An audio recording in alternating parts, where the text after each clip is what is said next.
News alert now. Some Texans facing thousands of dollars in energy bills after last week's storm. One of them is Nicholas Milazzo, who says he received an electric bill for more than $3,000. Nicholas, welcome. What happened? Hi, Sandra. Thanks for having me.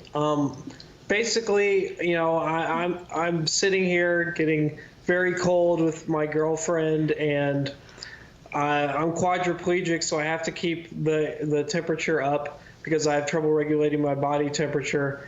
And about 15 minutes before the cold hit, I got an email from my electric provider saying that I needed to switch providers because the prices were about to go through the roof. And then I started seeing my credit card getting billed $50 repeatedly, and then finally I had a bill up to $3,000, and I was trying to switch electric providers. No electric providers were allowing me to switch immediately, and basically I got stuck with a $3,000 bill that I don't know how I'm going to pay it right now. Wow. Have you reached out to the provider and asked them for help? I have, and basically all they do is say, you need to switch providers and you can enter a payment plan. You have obviously been greatly affected by this, and you have an unusual circumstance where you need more of accommodation for the temperature that you keep your home. What has this been like for you? It's been pretty tough. I have a nurse that comes every day to help me out, and she lost water and she lost power. So I've been without help for an entire week. I'm worried that my electricity is going to go out and my water is going to go out. So I've had to fill my bathtub and fill up every bowl in my sink with water, just praying that nothing bad happens. And, I'm one of the lucky ones that I still had power.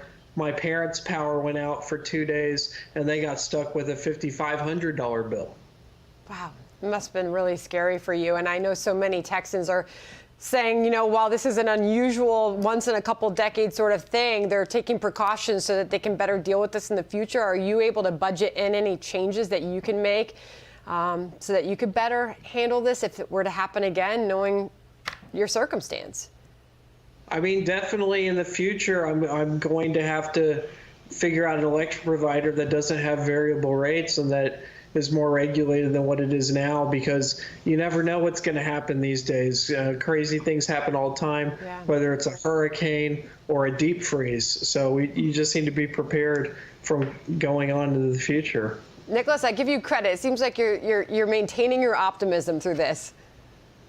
Yeah, I'm trying really hard. I got to be strong for everyone. So, It's a good attitude. We really appreciate you joining us. Thank you, and our best to you.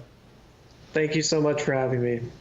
John, yet another tough story that came out of that Texas storm. So many still struggling.